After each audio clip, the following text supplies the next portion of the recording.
In the first story of the collection, we see a young Bruce Wayne newly returned to Gotham after years of training.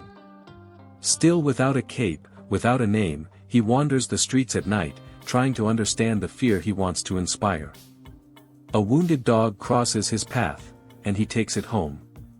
It's a simple gesture, but it says everything.